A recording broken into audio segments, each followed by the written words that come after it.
top of the evening or morning or midday to you, or if you're somewhere else on the space-time continuum, because we do get people from all corners of the universe here. Well, at least we will. I should get the tense right. Welcome, high octane friends.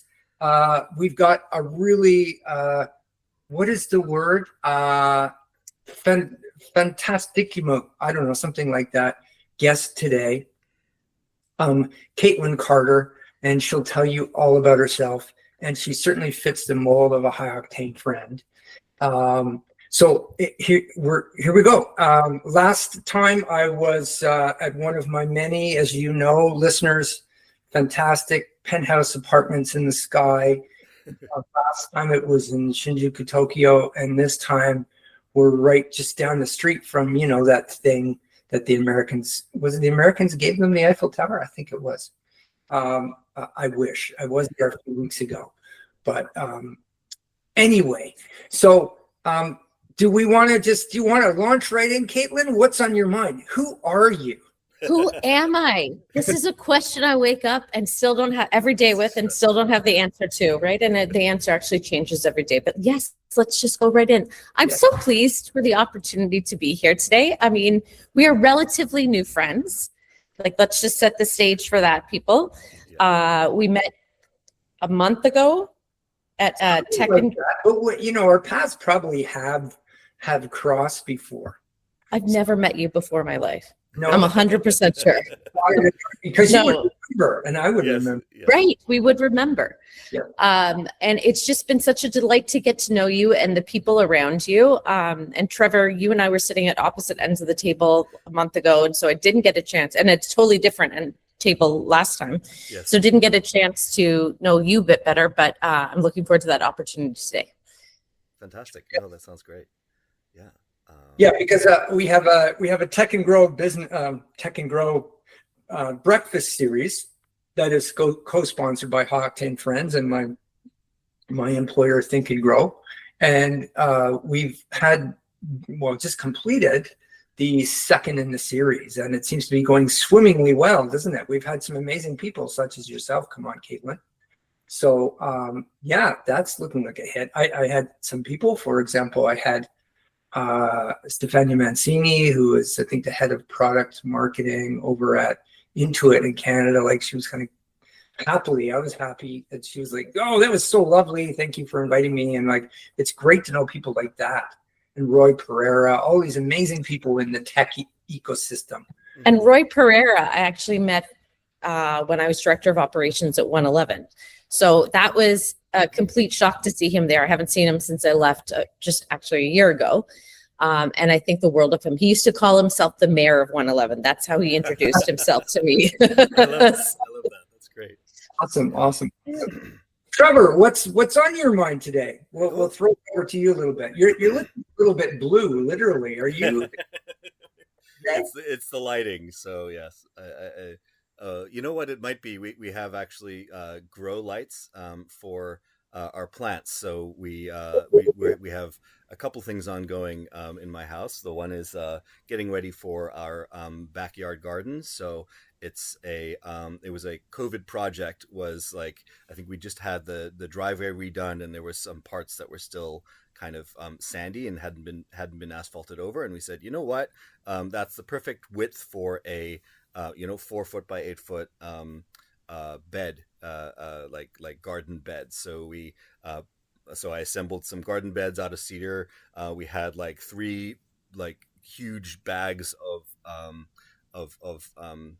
manure, fertilizer, and compost dropped in our front, like in our parking lot of our where our car parks, and I had to transfer all of it so that we could actually move the bags enough to park the car. So,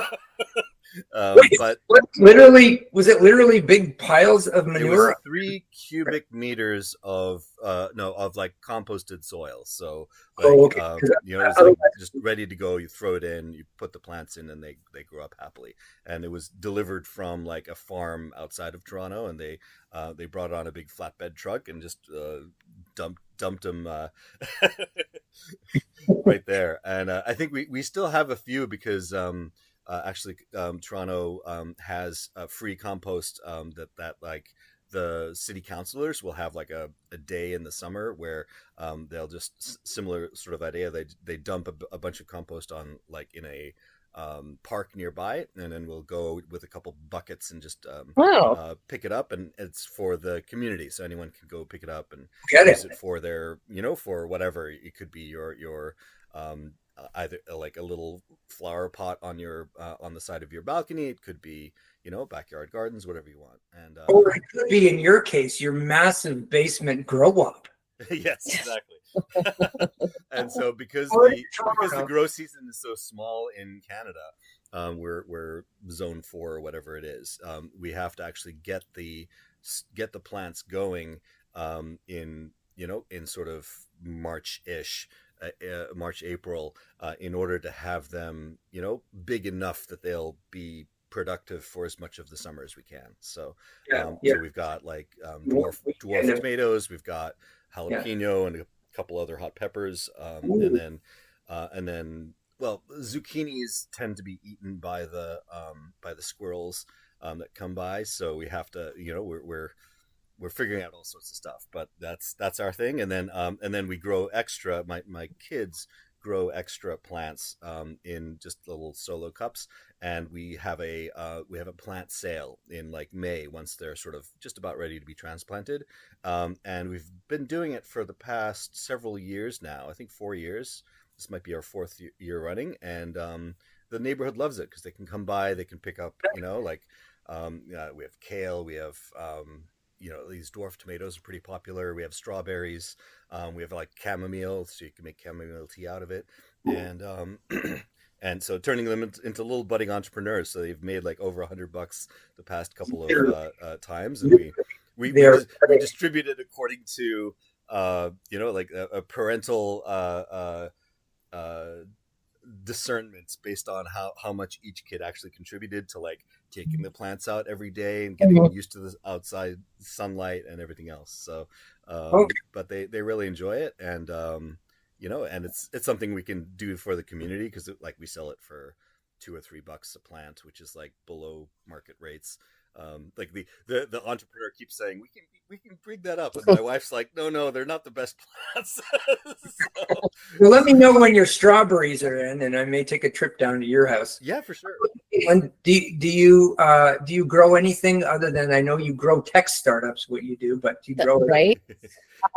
Of the leafy kind. We did do that during COVID, and it was a really nice family experience. Yeah. It's slow. I mean, my kids then were like 3 and 5, and they're like, when is it growing? When is it growing? When is it growing? Right? Like it's a long couple months. Yes. But we did grow, cucumbers in our front yard. And I live downtown Toronto, so my entire house is 17 foot wide. It's tiny. Yeah. But we grew these cucumbers in the front yard, and they went bananas. I had 20 cucumbers. They were gigantic. Did not taste great, I will say that, because I think I probably should have taken them out a little bit earlier. Oh, They're right. Yeah. English cucumbers, and huge seeds, but very little taste. But it was a lovely time doing that all together. The one thing I really would like to grow and have never been able to do it, even though my cousin, who is an avid gardener, says it's so easy, is lettuce. Have you done lettuce? We have, yes. Yeah.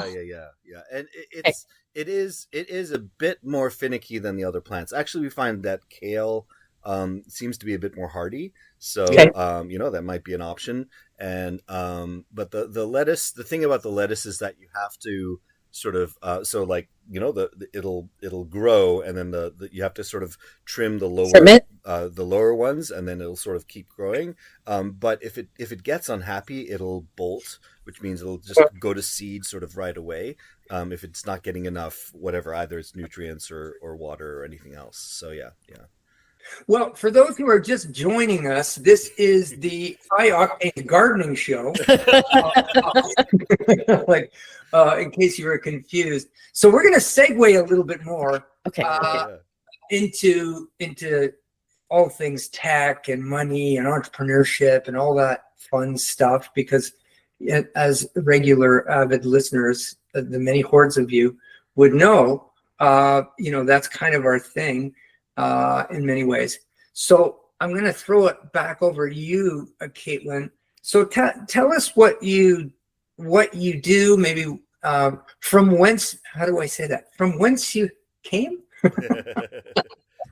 That's a large question. Yeah. I did come from two parents. Okay. And grew up in Toronto. I'm going to start at the very beginning. Grew up in Toronto, went to an all-girls school for 13 years, which means that I wore a tunic for 13 years. And our uniform had a red blazer. So the Highline Beta red is very... Clementine? I was a Clementine. There you go. I knew it when you said red blazer. It's just that is sweet for me. Yes. So went there, then went on to Western. Didn't find my place there. I actually was 100% convinced that I was going to be a teacher. So I was just planning to go to Queen's to do concurrent ed. And like a month before I was going, I said, I actually don't want to do this. And so my other two choices, which I didn't care about when I made the application because I knew I was going to go to Queen's, were Waterloo and Western. And I'm like, I don't see myself at Waterloo. So at Western, turns out wasn't a fit there either. And then through a series of events, found myself in the world of tech, actually through a close friend who needed a project coordinator role. We built a platform for Tim Hortons and ultimately Burger King globally that was their learning management system and operational task management system. So I don't know if you've worked in a McDonald's or in a restaurant, but there are a number of tasks that you have to do. You have to show that you clean the floor, you clean the bathroom, you clean all these machines. All of that was paper and we digitized for them. And we also got every 10 minutes their drive-through times. We got their sales tickets overnight. When I think what we could have done with AI, as opposed to developers who are running all these queries to see correlations, it's amazing. And I was there for 15 years and I loved it. I always told myself I was still in education because I was more on the learning side. And in my case, it was learning how to make a Whopper, learning how to make a double-double, but still education. And I learned so much from the president of that company. It was acquired twice, first from Riverside Capital and then Intertech, which is a global 40,000 employee company in the quality assurance space. And they decided they wanted to get into the people quality assurance space. So the president of the company, I cannot thank him enough. His name is Michael Holland, for all the lessons. Like, it was a hard job, especially when we got the Burger King contract. We were 24/7 because some country around the world couldn't figure out how to onboard their employees, or were missing a training title, whatever it was. Like, the number of times I'd wake up at 2 a.m. and start an email, like it was crazy, but I learned so much from that. And that's actually where I met Marcus Daniels, who's the CEO and co-founder of Highline Beta. He was our director of operations. And I will say this to everybody about Marcus. When I met him, I was like, something's wrong with you. You're too nice. And I don't really have that reaction to people, but I was like, I don't trust you.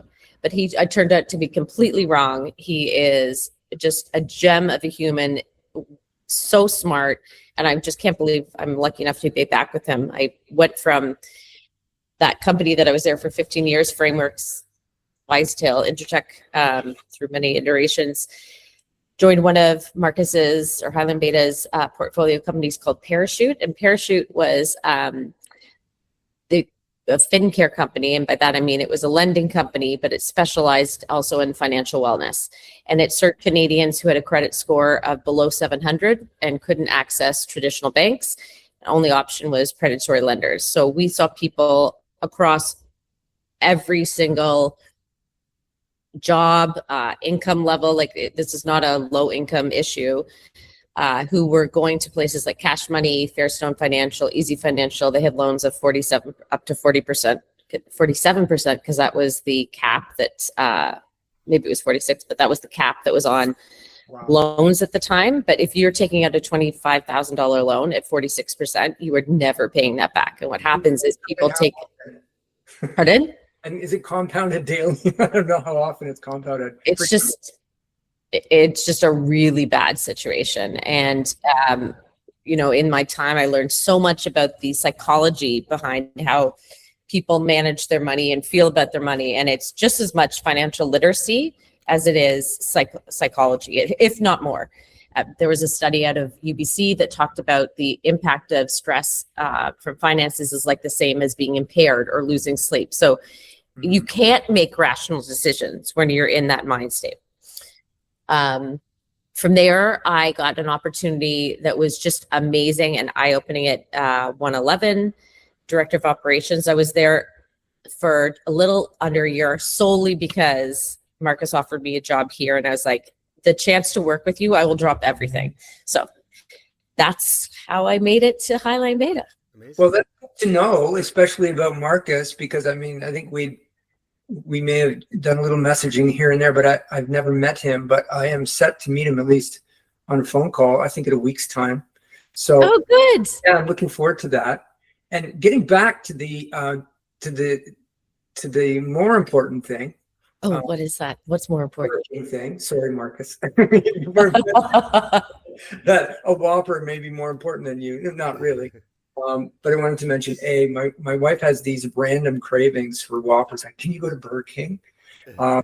That's so interesting that you were, I can remember when all those systems, I could actually go into them. You go to McDonald's or Burger King, you could see the paper things on the wall. They are called build charts.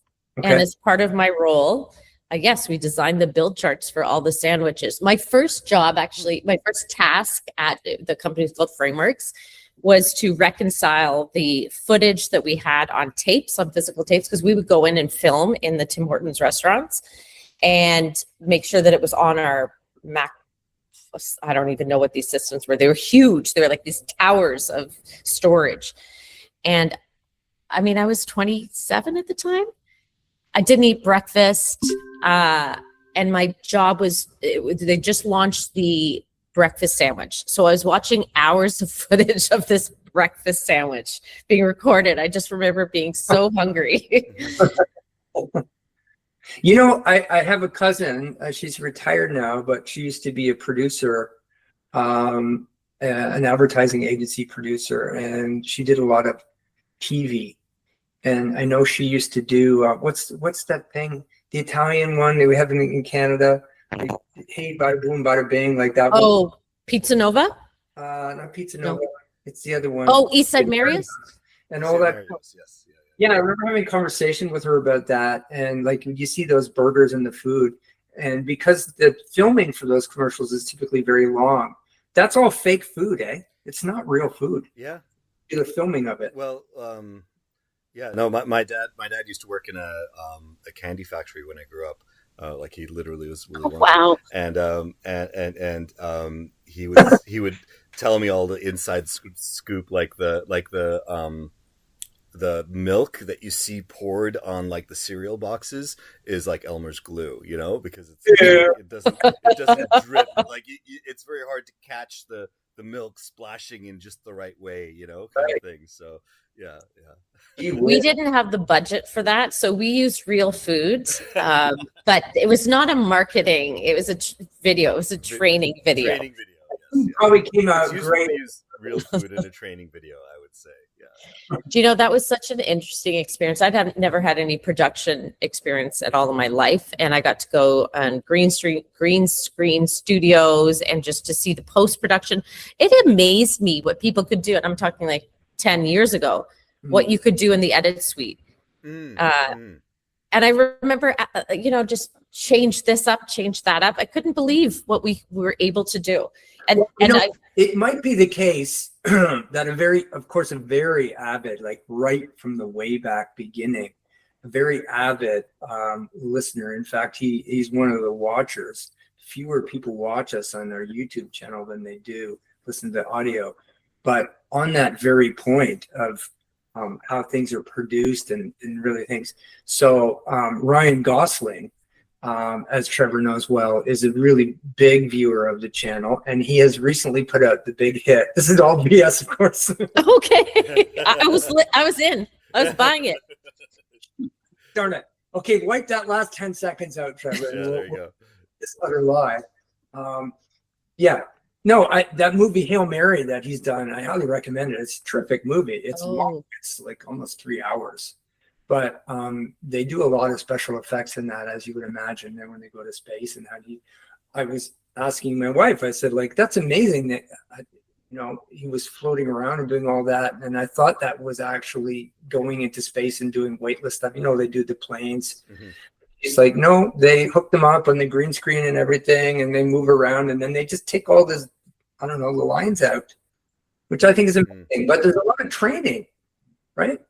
Acting is pretty difficult stuff, just like tech. There's a lot of detail. See the details. Like, for example, how Trevor just turned on Gemini like halfway through our thing. No, yes.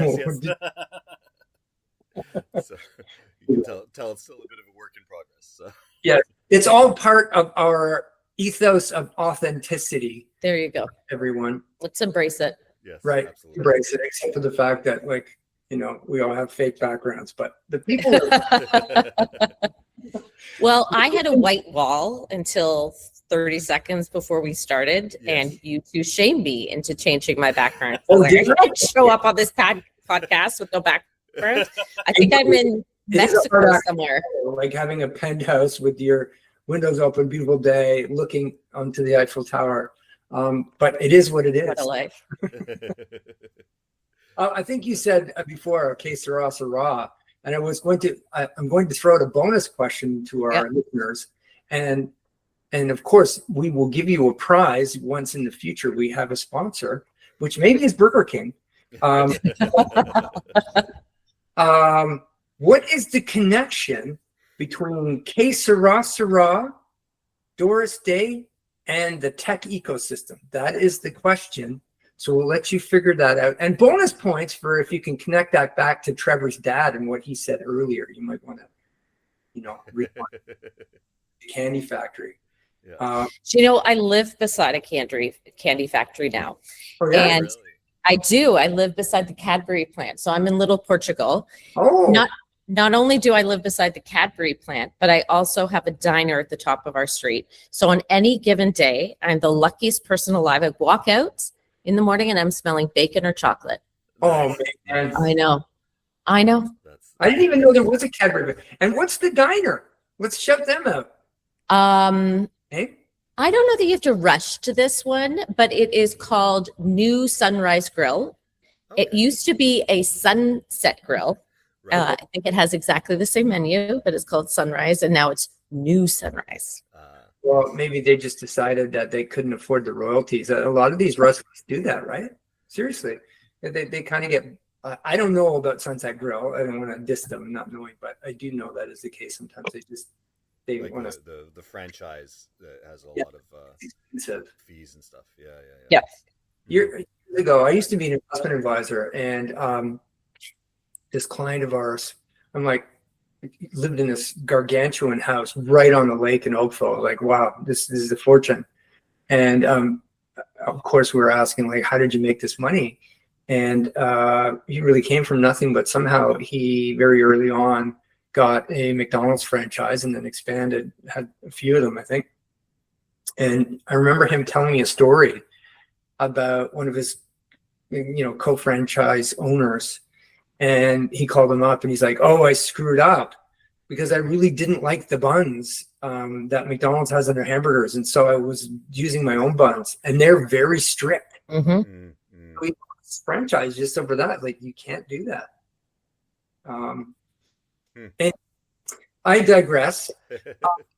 I think let me ask you this question and see where we go this.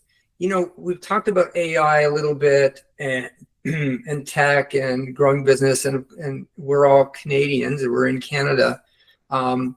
Where in Canada in particular, and then we can extend it out to the world, where do you at this point in time, and in the next little while, where do you see AI taking entrepreneurship in Canada, startup scale? Where do you think that's going to go? Like, is the myth of like the single founder unicorn like real, or is it just sort of rare wishful thinking? I think is the way I might phrase it, because you hear all of these things about. I mean, There was a story that I don't know if you just saw, but Anthropic, the Claude, the guys that make the AI Claude, they just purchased a startup, and it was literally 9 people, called Coefficient Bio, and they were sort of a very small kind of, I think, or AI for drug design and something like that space. But it was like 400 million in stock, I think, options, and so like it's like 44 million per person, acquisition, which sounds On paper. on paper at least, yes. Paper. Yeah. But that's the closest I've seen to sort of this size of thing. But it's hard to tell how much of that is well, being lucky, being at the right spot at the right time, or if they had some really interesting IP that was worth that amount of money. So, All of the above, no doubt. Probably, yeah. What do you think, Caitlin?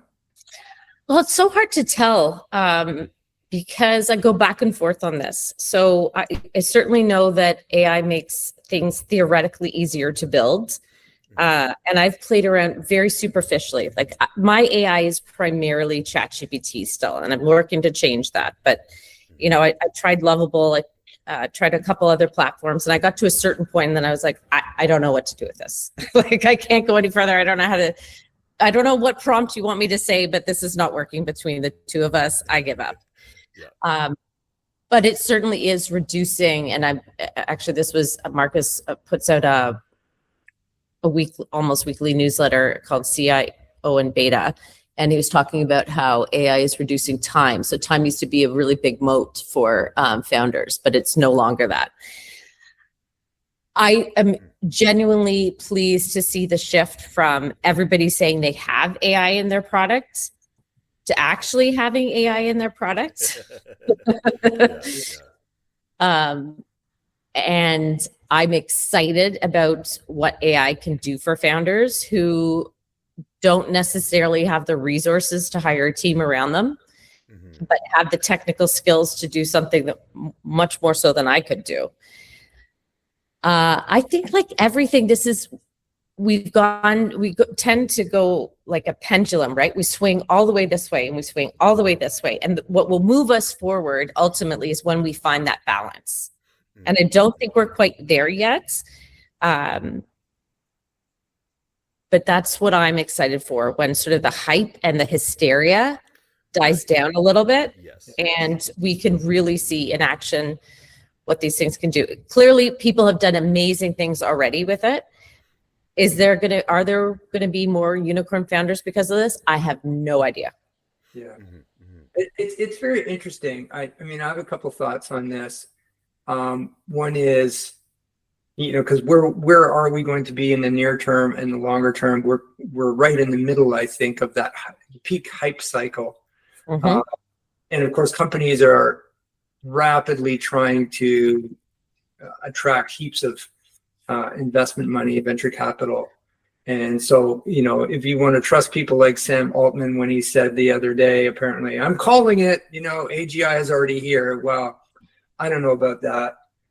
But I think metaphorically, I wonder, as a question, is AI going to end up being kind of like the equivalent of, when you're younger? I mean, even though I'm clearly only 25, you go to the nightclub and it's a dark nightclub, and like you somehow find yourself next to and dancing with this really hot person. And then everything's all great, and you're all hormones and all that kind of jazz. And then, what happens sometimes is what kind of podcast is this that you've invited me to? Hold on. Okay, cue the samba music. Anyway, you know what I mean? Like, then you get them out into the light of day, and it's like, that wasn't what I thought this was going to be. So, you know what I'm saying? Or maybe they're thinking that about me. I'm projecting. That story did say a lot more about you than it did about AI. That was before I had my third penthouse in Paris, so a little different now. Yes. which is why now I have a t-shirt. I should have worn it. It's like, hey, I have a penthouse in Paris. You want to come up and see my etchings? Naturally. But metaphorically, like, is this just gonna burn out? Is it nonsense? Trevor, you would know a little bit, wouldn't you? About I think, Caitlin, I'm very much along your thoughts that, again, there's the hype and there's everyone saying they're using AI when in reality it's sort of, it's a bunch of people behind the screens sort of responding to prompts or fixing things. But I have certainly seen like the enablement of me being more productive, or at least getting more out of my day with AI. Although the person I was sitting next to at the breakfast was sort of shocked and was saying like, you need to like spend some time away from a screen. I'm like, no, you don't understand. it helps me. But I think either Claude Code is just great, and I mean there's lots of versions of that with the different platforms as well. But Claude Code, I think, does an excellent job of, you can point it at a directory of folders. I mean, I had this exact problem that I had my CTO had to step away from the company to do other things or she got a new job and had other things that were on her plate. And so I got sort of dumped with a whole bunch of scripts for, like piles of scripts for each of the different projects that we have ongoing. And I was able to kind of work my way through that by pointing Claude Code at it and saying, hey, here, step one, document everything that's in here.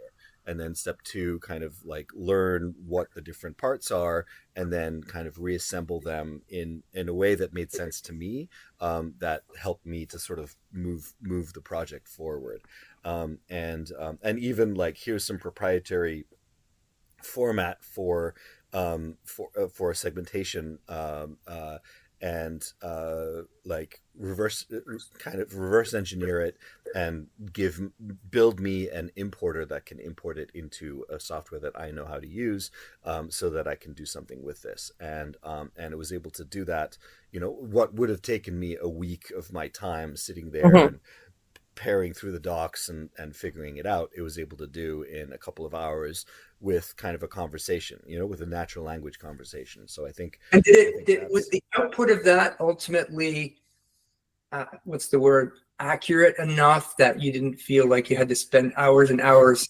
Yes and no, right? So when I think I went to a AI thing that said like, and there was a guy who's been a software engineer for 30 years and is now using AI for a lot of stuff. And he said, you can't get away from doing the hard software engineering parts, and so which means kind of keeping an eye on what it's doing.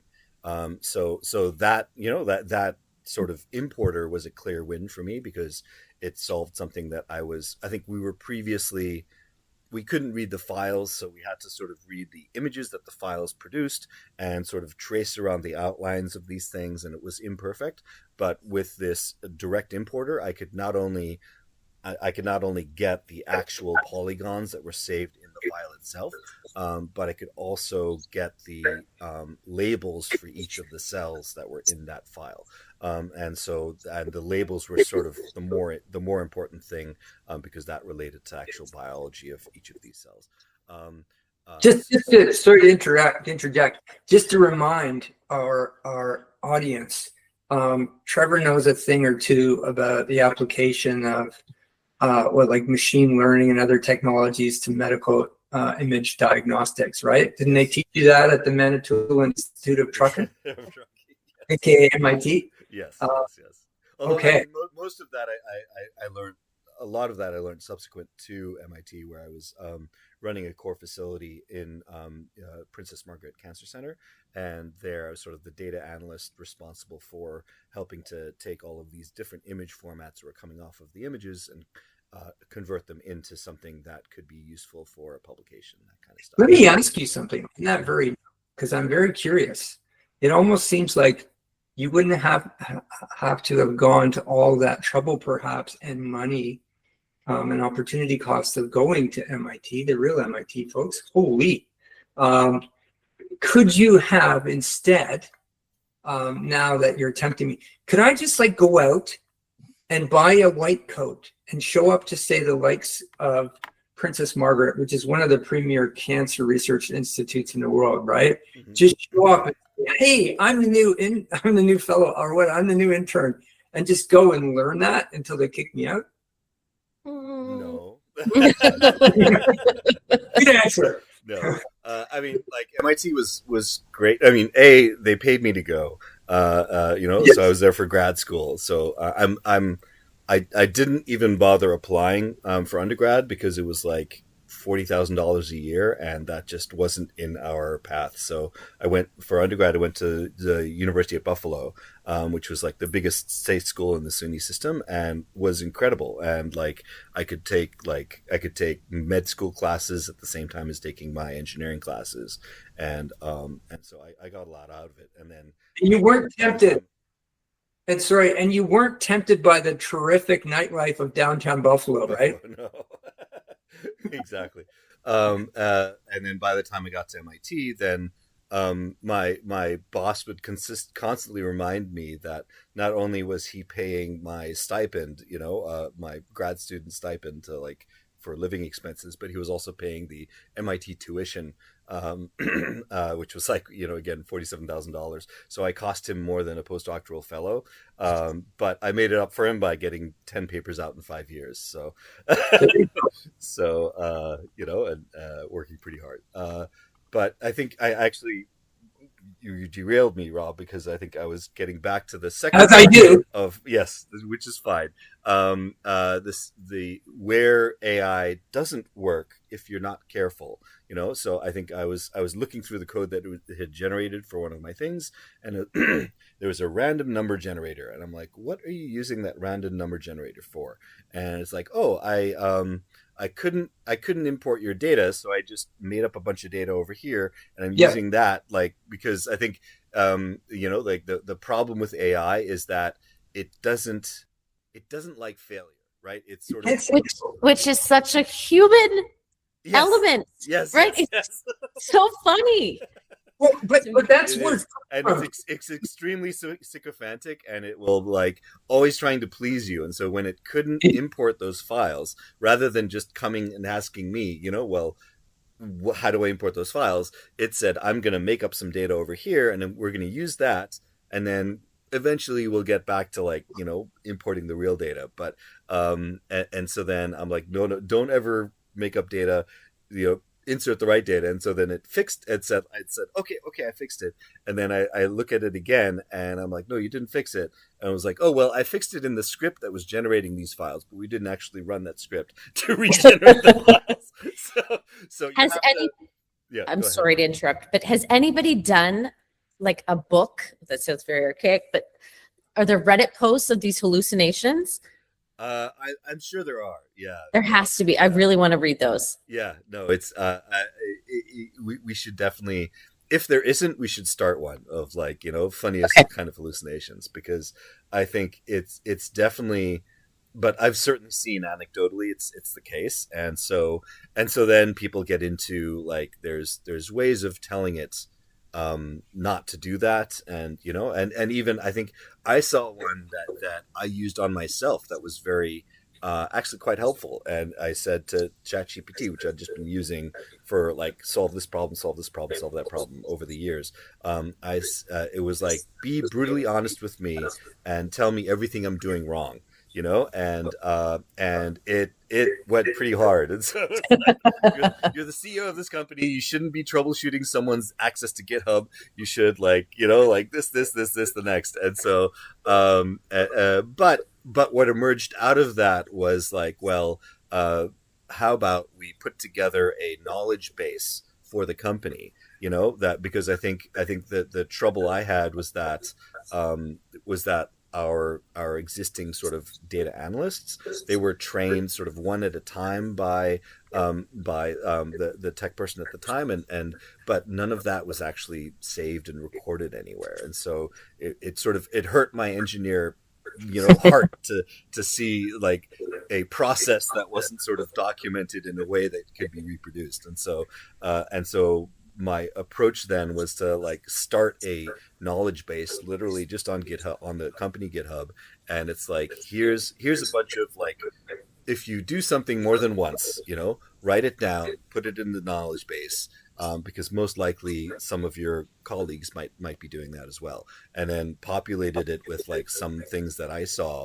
And then now the question is kind of getting the rest of the company to buy in to actually edit and update that, which I think like sometimes there's even a activation energy of like learning how to use GitHub in a more interactive way rather than just dumping files, but like, downloading the markdown files, taking a look at them, editing them, uploading the revisions. You have the technical chops to be able to assess whether the AI tools right now are actually doing things that are real, or you can kind of see whether they're correct or not.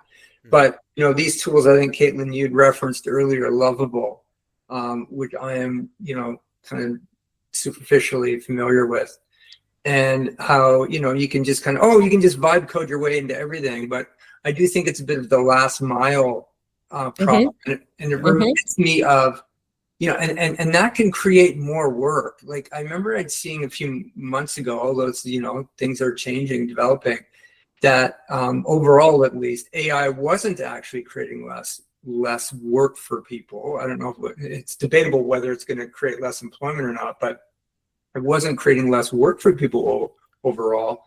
I don't know how true that statement is, because it was causing other things like that last month thing. Yes. No, I think the way that I've heard it phrased is that it's some people find it difficult, right? Because where software coding used to spend sort of 80% of your time to coding and then 20% sort of like thinking about and architecting stuff, it flips that on its head, because now the AI takes care of all of that sort of grunt work of the actual coding and putting pages together and stuff. And so then you end up spending a lot more of your time on the sort of potentially kind of higher cognitive load, things of thinking how to structure this all together and those sorts of things. So some people were actually complaining that like it accelerates, but it sort of I remember a great analogy of this was when I was in undergrad, I had a professor I was working for, and he would so he was studying decompression sickness. So the bends, when you squeeze too fast, you get bubbles in your blood and your tissues, and so he had this old 386 computer that would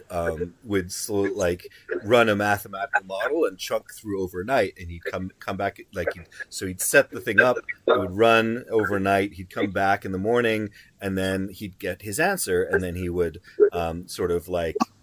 he would think about the answer and then revise the code over the day, and so then I brought in my fancy Pentium 1 computer, right? So at the time that I got just when I was a freshman in college, and then I showed him, we installed the same program, and what used to take sort of an overnight run took now like 15 minutes or an hour or something, but that was too fast for him. Like he didn't have the time to sort of think about it and reflect and come back. So I think what you is profoundly important. Yeah. That and it's somewhat paradoxical, because like as we speed things up and as we have more information, it is in a way not only the time, but ultimately our ability to do deep thought about things. And so for sure. It's questionable in my mind, the ultimate output of all this kind of thing. It'll make some people very rich. I'd written down here something which increasingly I think is the case. I have kind of thought more vaguely this is the case for some years now with technology and the march thereof digitally, but particularly pointed with AI's development is I think what we're ultimately going to see is essentially an atomization of the workforce that will, there are going to be fewer big companies that require all this labor to do this stuff. And out of necessity, and in some cases some people just have that gene for entrepreneurship and will do it. But you'll, as a result, a lot of us will become entrepreneurs, and some people will very reluctantly enter that world, and there's good and bad to it. But I don't know if I subscribe at this point to the apocalyptic kind of outcome of AI, and I certainly don't subscribe to the other extreme of the pole, which is like, wow, isn't this great? You know, you have these ridiculous techno optimists.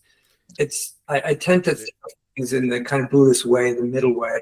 Yeah. No, it's definitely going to change how we work, you know, and it's kind of a question of how does that translate into, you know, like our jobs and how our jobs are going to change. But that's the same could have been said for when the internet came around, right? So, remember email? Oh, this is great. I don't have to send things through the mail and go to the post office, put it in, and it's going to be great. It's going to increase my efficiency. No. Damn. Yeah. I think that is one thing that people struggle with. And I'm going to talk about my level, at least, which is senior director. So not C-suite, not manager, somewhere in the middle. Right. How do I implement AI? Pardon? Upper How do I implement that AI in my workforce? I mean, I keep thinking back to our co-founder, Ben. He wrote Lean Analytics. I don't know if you know that book, but with Alistair Kroll. And he has said a million times, just because you can build something doesn't mean you should. And I really struggle. ChatGPT I use all the time. It gets me over my writer's block, and a big chunk of my job is communication. And it's a lifesaver for me because I don't have that fear of failure as much. I don't know why, but I mean, I still edit everything, but it just gets me over that hump. But other than that, I'm not using AI. Like, I'm not building processes and little tools for myself because I've had a frustrating experience in the past. And I guess it probably exists. I'm sure there's AI camps or something that I could go to, but they don't necessarily have my business in mind. Yeah. So how does leadership give those tools and that strategy to their workers so that they can succeed with AI? It's a very good question, and it's something actually I've been toying with a friend of mine in terms of, like, do we run like an AI boot camp for managers that kind of says, you know, like, here's what we can do to save you time or something like that. But I think the thing I struggle with in that is the value proposition, you know, of what are those things that take you time that you know, that the AI can speed up. And that's going to be somewhat different for every person that's, you know, like, looking at it. So for myself, one of the other things I've done is I've installed Nanobot, which is sort of a miniaturized version of OpenClaw on one of my computers at home. And what that does is it's basically a always listening kind of agent that I can speak to, and I can say, hey, I'm working on, and where I found it really useful is just in helping me to manage my to-dos. So, like, I'm on, whereas when I was on the subway previously going downtown, I would be like, whatever, playing solitaire or something on my phone, like, you know, just something distracting. Now I'm using Telegram to communicate with my nanobot and say, hey, I've got to do this thing with the kids. I've got to pick up some milk after, you know, like, after work. I got to do this, and it takes all of my random to-dos and sort of structures them in well, here's a chunk of stuff you have to do that involves email. So maybe when you're sitting in front of a laptop, you can do those. And then, you know, like, helps me to, as I can just brain dump, you know, things that I need to do. And it helps me to kind of organize that in a certain way. And I find that to be useful, but that's, again, sort of a bit of a personal, like, thing for myself. So, and do you have that on a separate machine, or is that connected to? So I recently met somebody who did something very similar, but they were very conscious to put it on a standalone that doesn't have access to their email and all their information. Yes. Okay. I'm being very cautious about that because I've read the nightmare. You know, I mean, some people swear by, oh, just let AI take over your digital life, and it's great. But then other people are like, oh, it left, you know, it left the API key for all of my, you know, my logins to all of my AIs just right out there. So I think I've tried to sort of, that's why I'm starting like baby steps, and so I'm not having it. Yes, it's a standalone machine, separate from the one I use every day. It doesn't. I haven't yet sort of logged it into my calendar or anything like that. But I think before I do, I think you know, like again, I'm gonna pre-feed it instructions of when you're accessing my email, you know, never delete anything, never kind of like never hit enter on the respond. You can always draft a response, but I'm the one that needs to like review it and respond, you know, like actually push the send button, just to avoid those sorts of, you know, things. And so even, you know, and then even to the point of some people that I'm speaking with, you know, don't really want, they're working on private data sets or something. They don't want interacting with some open, you know, with some AI that could be learning from it. So there are even ways of installing a local large language model, like an open source large language model that runs on your computer itself, and then that way there's no interaction with the outside world. Like it's not going to be as advanced as, you know, as Opus or Chat 4.5 or whatever the latest version is, but it's going to ensure that none of your proprietary information that you're working on will interface with the outside world. So that's interesting, because I also come back to one of my concerns is security. With everybody building the app, like anybody can build an app theoretically. Now, I have heard from some folks that some of these coding applications have built-in security, but I remember, again, with Tim Hortons of Burger King, when GDPR was introduced, that was a freaking nightmare to go back and and structure our data.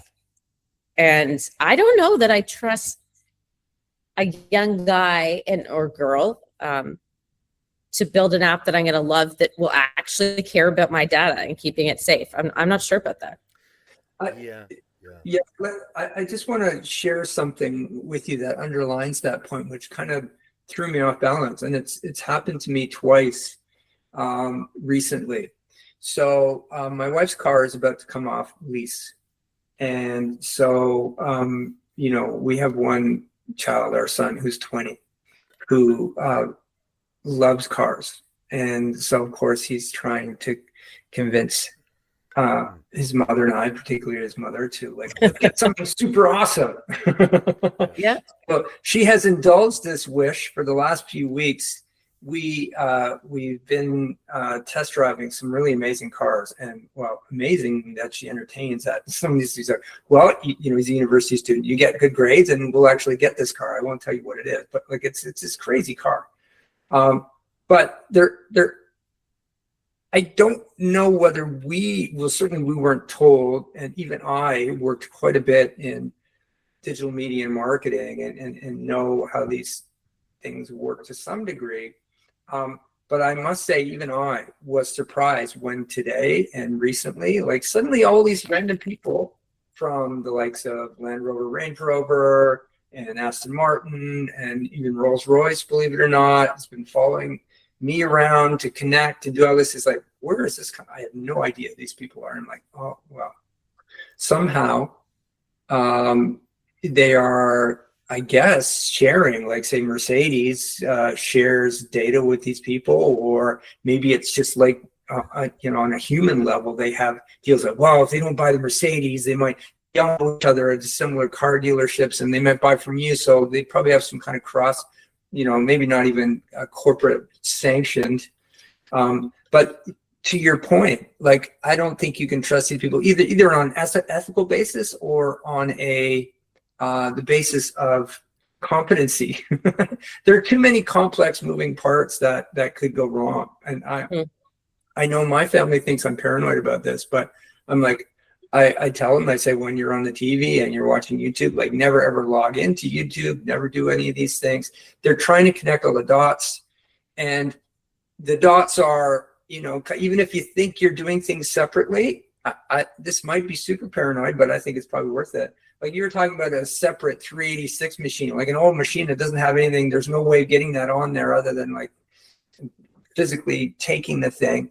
But I'm not so sure about that. Like, you have a little bit here, you have a little bit there, and the human mind being what it is too, you tend to forget what you put in those places. And then when they can aggregate that data and consolidate it and infer, I like Google knows so much about me. And then there's another company with their data set proprietary about me, and none of them have the complete picture, and they all know that. But then they go through exchanges, which are essentially like big digital stock exchanges, and they're trading information for money, which goes back to, I don't know if we're recording this or was it before we got on, but how I tend to use the Brave browser or DuckDuckGo is because, like, if you use Chrome, for example, every time you pull something, some request on there, some file, it is selling that piece of data through an exchange other than exchanging it. It's super slow. I can't stand Chrome. I didn't even know about Brave. I've heard of DuckDuckGo, but I am going to certainly check that out. I also am that terrible person because I have no patience. I'm like, yes, have my data. Yes, just get me to the next screen. Yeah. Right. And nobody reads that stuff. Well, sorry, I shouldn't say that. The majority of people don't read that stuff, just like you don't read your credit card agreement. Exactly. Terms of there should be some law that summarizes the key information. It's like, do you remember airline prices? They used to advertise it without the tax. Yes. And then they made it a law that they had to show it with the tax, because the taxes sometimes were more or equal to, like, they'd show a $200 flight, but the taxes were $600. And all the fees, like baggage fees. Baggage fees, all that stuff. Yeah. I think it's symptomatic of our, essentially in this part of the world, at least, capitalistic society, and we're living next to arguably the most capitalistic society on earth, the Americans, and we're pulled into this. And even if we have laws in Canada, for example, that protect us, there are things in there. If you use American technologies, there are things written into American law that can completely ignore your sovereign law. Which is bogus. But what are you going to do? Go to war with America? Well, obviously, we've seen what that results in. Well, yeah, you can use alternatives. Is the one thing. So I think that's something that I've seen rising up with the recent tensions. Is that there's been a whole new, certainly in the hospital space, if there is a Canadian entity that's doing something that used to be done by more of a global entity or something, then the hospitals need to consider that, and so that's been helpful for one of the startups I'm involved in, which is biospecimen storage. And in that case, we're storing stuff in Canada for the local hospital network, and we have some advantages over kind of a larger conglomerate that is not sovereign and based in Canada, and the same with data. Like, we help to store data, and we're working with a cloud provider that has kind of sovereign cloud centers in Canada that don't interact with the U.S. because I think that was a big deal in a recent lawsuit or something, that Microsoft or Amazon couldn't guarantee that your data wouldn't at some point reside in a server that was in the States. That seems like a massive opportunity for Canadian entities then. Absolutely. Yes. Yeah. Yes. But that means that companies want to support that. We need the companies that want to support that sovereignty, and we need people building in Canada to support that sovereignty. I think it's certainly happening with things like with all the money flowing to defense now. And Trevor, obviously, you can talk more about the healthcare system, but defense is like that. That is super fundamental to our security as people.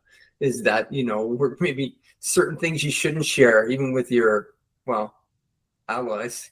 Yeah. And going back to just talking about how data can get misused. One of the things that when we started this conversation, and knowing that you were in healthcare, Trevor, it's such a huge opportunity as a consumer to have my health data to travel with me everywhere. Yes. So that wherever I go, doctors are only human. So if I go to somebody for, I don't know, chronic ear infections, because I just go to the walk-in clinic, and then I have something that's wrong with my lungs, and somehow they're connected, but because it's disconnected, nobody sees that pattern. Yes. But then I think about, and I don't know what the right answer is, somebody if monopolizing or capitalizing on that patient data. Right. No, that's a huge, that is absolutely a huge deal. And I think there's an active discussion about who actually owns that data. Is it the patient or is it the hospital? And the hospital the hospital is really the curator of the data, but ultimately it belongs to the patient. So you should be able to demand it to be deleted, I think. Well, you could certainly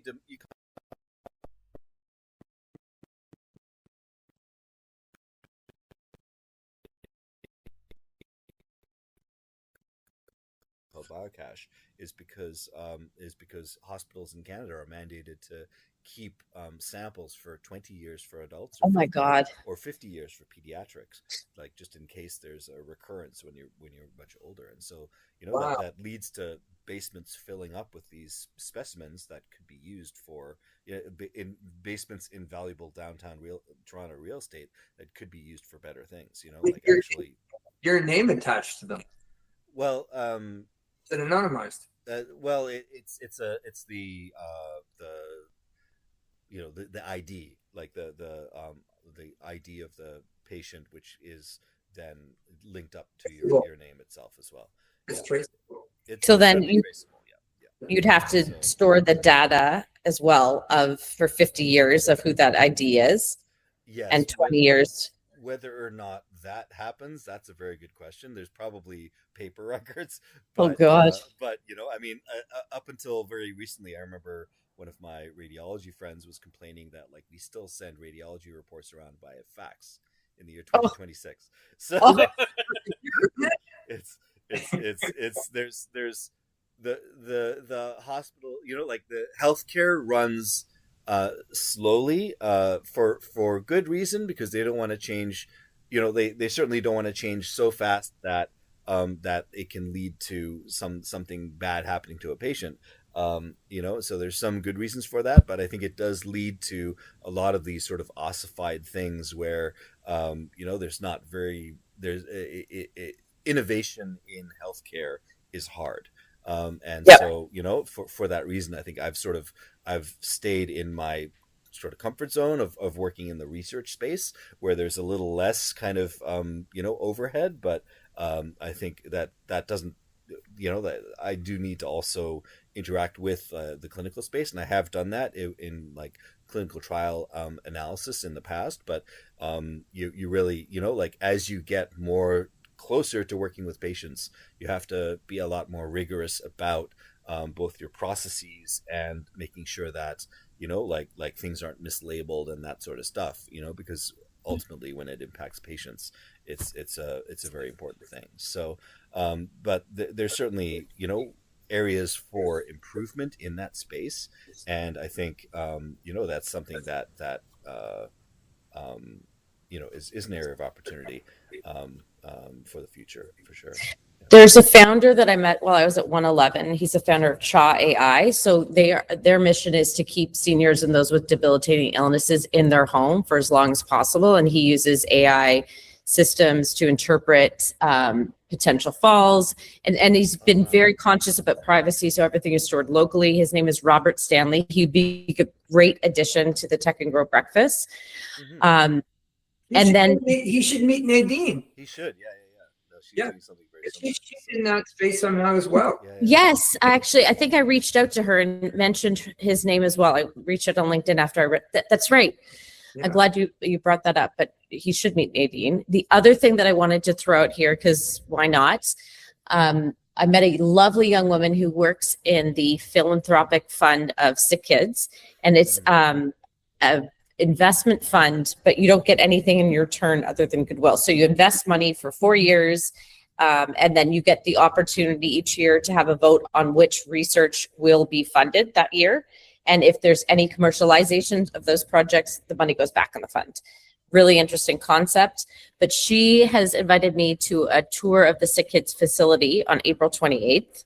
If either of you would like to come, let me know. Because she said invite who you want. And I would love to have somebody else there, especially if you two brilliant minds. There's an amazing woman out of the Sick Kids Foundation who is and maybe either of you know her. I don't remember her name, but she is the chief AI officer for the Sick Kids Foundation. And what she's been able to do and the way she describes AI, she would make the best speaker ever. She's just great. It's not Anna Goldenberg? Could be, because that sounds somewhat familiar. I don't think she's for the foundation. She's chief AI for like the whole, for the research area. But the whole kit and caboodle. That is not her, and this woman specifically foundation.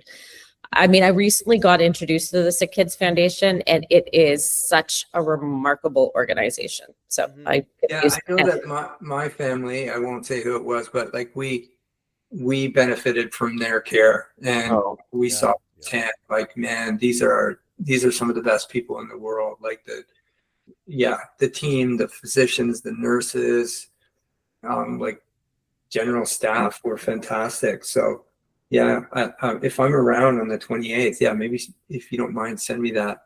I will. Listeners who want to, we have many mega donors on, wrestling being one of them, I think. So Ryan, just like send me a WhatsApp note, buddy. And if you're in town on the 28th, maybe. Yeah, come on, Ryan Gosling, you're invited. Can I bring my friend Ryan Gosling? Yeah, absolutely. All right, I'll see if he's not busy. Him and Eva might be busy that evening. I don't know. Yeah. Well, you have quite a connection with Hollywood, don't you, Rob? Legitimately. Well, I do have some connections. Why do you ask? I'm very curious. I only remember hearing a bit of your history, but it sort of spans every single industry I'm aware of. And I remember you talking, and I can't remember the story, but somebody that you were working with in production or something like that. You were out on the West Coast. Yeah. We're I think going to be doing more work with a company that is headed or co-headed by a Canadian and a Hollywood producer, and they are using AI. In fact, what they put to us, I haven't seen the film yet, but it was the first full-length feature film created entirely by AI, which is pretty exciting, and they're doing lots of things. Also, reaching back into the bowels of my serpentine past, and having done everything, is many years ago, I was actually on the Korean equivalent of Friends, believe it or not. What? Yeah, you see, you didn't know. And like, it was like I was one of two leads, and we would go all over the place in the city, and it was fantastic. It was like a part-time thing for me, but it was such a great job. And I lost that job because my other co-lead, the very beautiful Kate, who was an Aussie, who had moved with her Korean boyfriend and then husband, and this stupid director, and like as is the case in Hollywood, apparently in Asia as well, the movie business, entertainment in Asia as in Hollywood, it is kind of been thoroughly infiltrated by the scourge of nepotism. And so the director was the son of the whole studio owner and owned lots of media assets, and so he was always making these super inappropriate comments to Kate, and I'm like, dude, like, you can't fucking do that. And then so he didn't like that. So I've done a few things, but yeah, I'm very interested in what will come of entertainment in the next little while. With AI making it so easy to generate these things. I don't know if you've seen even like the Iranian like Revolutionary Guard is putting out these like full length sort of like mini movies mocking Trump and everything, and it's like a Trump, a little Lego character, Trump, and it's amazing, and it's just like they're just generating it on not even a shoestring budget, but just from the tools that are available around. And you wonder if they're doing that. Are they doing that in a bunker somewhere as the bombs are falling around them? Like it's on a practical level. Like how do you concentrate? Yeah. Well, I mean, it's a big country. There's 90 million people, and there's a lot of them in the Guard itself, and like being in a propaganda wing of a a company of a country, you could be anywhere. Like I mean, and I mean Russia. Well, Russia is a big example of this, right? They directly influenced several U.S. elections at this stage by putting out all of this sort of pro-Trump propaganda, and we saw it when X.com or Twitter turned on the location tags for where people are posting from, and a whole swath of these like right-wing American posts were being done from Pakistan or from Russia, other places. So it's good and it's bad, right?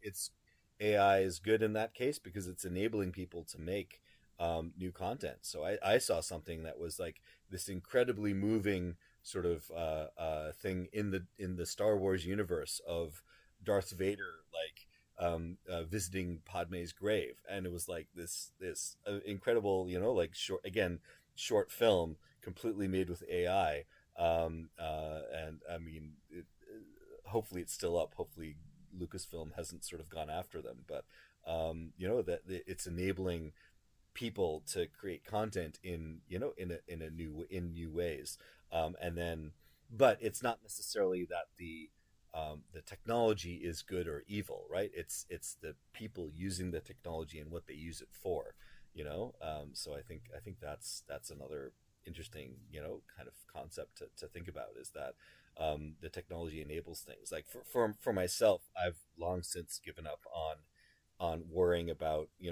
whether Google knows my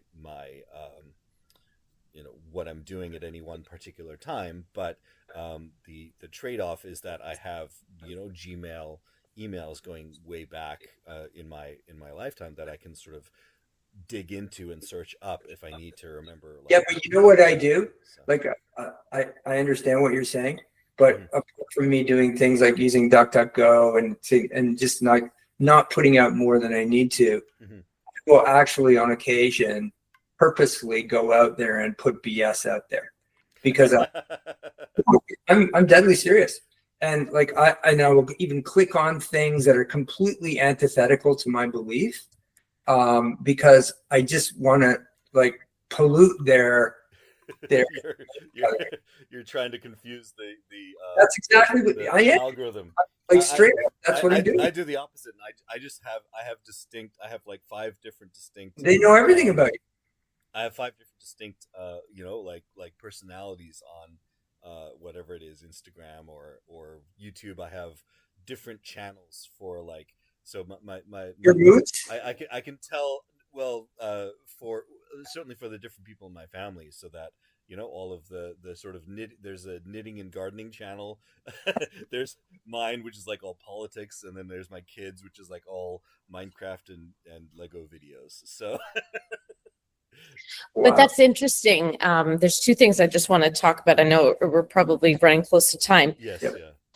Having literal different profiles representing different parts of yourself. I think that's really fascinating in itself. And I know you went on to explain that's more so for your children, but I am like, I really want to know, does the Rob that is not Rob, is there a focus on that Rob, or is it just completely random? It could be anything from gardening to, okay, so there's no other alter ego that is forming here. To confuse them. And in fact, I will leave you with this. I still find it rather amusing.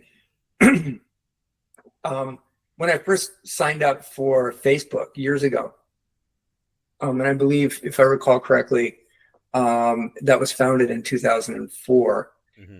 And so it was like maybe 2006, 2007. And I was already kind of hearing through the grapevine a little bit about, like that they're playing fast and loose with privacy. And it was actually at a Harvard Club of Toronto event. I wish I could remember this fellow's name and meet him again. And I was telling this guy this, and I'm like, like I'm kind of interested in this Facebook thing, but like I'm kind of concerned about, like, I've heard some things about them playing fast and loose and my private data and stuff.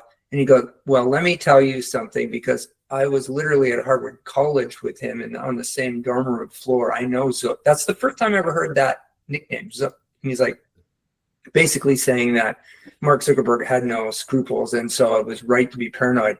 And so what I had done, they eventually forced me to close this, but I literally was a 101-year-old man. I was all there. I was using nickname, all this kind of stuff. Yeah. And so they eventually, the buggers, they got me because I didn't use the right birth date, obviously, and like, please prove it. And I'd long forgotten, like, actually what the actual date was. So like, it's still there. I think I'm. So the moral of the story is, if you're gonna lie to the algorithm, keep your facts straight. Yeah. But that's just one little thing. But I will. Like, I don't use Facebook. I don't use those things. I don't need to. And you've probably already realized, Caitlin, like those things that we do, like that Tech and Girl breakfast series. By the way, listeners, if you're in Toronto, it's almost always the first Friday of every month, except that there's a holiday day before. But I much prefer in-person things, Mm-hmm. And as a way to meet people wherever possible. I'm in Paris, obviously, so we couldn't do that today. But anyway, so on that note, thank you so much for joining us, Caitlin. Thank you for having me. It was so fun. Yeah, it was lots of fun. And, as Trevor and I like to say, this is just to justify our, existence as like to listeners. If you can get but one gem, not a germ, but one gem out of what one of us says, which is probably Caitlin, one of the guests, and not then we'll have done something good. And, for all the millions of listeners out there, of course, I'm speaking in the future.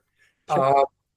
Thank you so much. And thank you to our hordes of sponsors. And Burger King, yes, call me. And at least you could sponsor us with the odd free Whopper. My wife would love me to death. There you go. So thank you, Trevor. Thank you, Caitlin. And thank you, Rob. Cats for not being too noisy outside my door. They're clearly hungry. I don't know if that came through. But we'll see you next time. So tell all your friends, comment, share, Ryan Gosling. Yeah. Oh, right. We've got Ryan Gosling and Burger King. These are our. But he's the one that's been like buzzing my phone, Rob. Yeah. Thanks. Bye. Thanks. Bye.